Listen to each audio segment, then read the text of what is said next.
Hello friends, welcome to World of Technical Analysis. Last వీడియోలో candle sticks యొక్క patterns types గురించి తెలుసుకున్నాం. ఈ వీడియోలో మనం బుల్లిష్ మరబుజు గురించి ఆ క్యాండిల్ ఫార్మేషన్ ఎలా ఉంటుంది అనే దాని గురించి తెలుసుకుందాం. బుల్లిష్ మరబుజు అనేది సింగిల్ క్యాండిల్ స్టిక్ ప్యాటర్న్. ఇది బుల్లిష్నెస్ని ప్రిడిక్ట్ చేయడానికి యూజ్ చేశారు. జపనీస్లో మరబుజు అంటే బాల్డ్ అని అర్థం. బుల్లిష్ మరబుజు బేసికల్లీ ఒక లాంగ్ గ్రీన్ క్యాండిల్. సో ఈ క్యాండిల్కి మనకి లోయర్ విక్ కానీ అప్పర్ విక్ కానీ ఈ విక్స్ అనేటివి ఏమి ఉండవు. ఒకవేళ ఉన్నా కానీ చాలా చిన్నగా నెగ్లిజిబుల్గా ఉంటాయి. ఈ candle low almost equal to open ప్రైస్కి, high almost equal to close ప్రైస్కి ఉండడం వల్ల ఏర్పడుతుంది.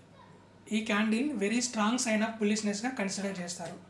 మెయిన్లీ ఇది ఆఫ్టర్ ఏ డౌన్ ట్రెండ్ తర్వాత ఈ క్యాండిల్ కనిపిస్తే దీన్ని కన్సిడర్ చేస్తారు.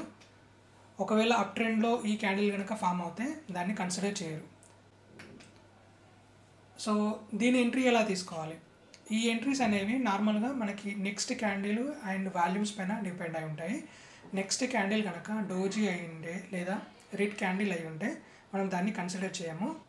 నెక్స్ట్ క్యాండిల్స్ ఏవైతే ఫామ్ అవుతాయో అవి దాని యొక్క క్లోజింగ్ ఈ మరబుజు క్యాండిల్ యొక్క హై కంటే ఎక్కువగా ఉండాలి. అలాగే ప్రీవియస్ క్యాండిల్ యొక్క వాల్యూమ్ కంటే ఆ బ్రేక్అవుట్ క్యాండిల్ యొక్క వాల్యూమ్ అనేది హై ఉండాలి. ఇది కండిషన్స్. నెక్స్ట్ వచ్చేసి స్టాప్ లాస్ వచ్చేసి మనకి ఈ మరబుజు క్యాండిల్ యొక్క లోకి -1% గా సెట్ చేసుకోవాలి.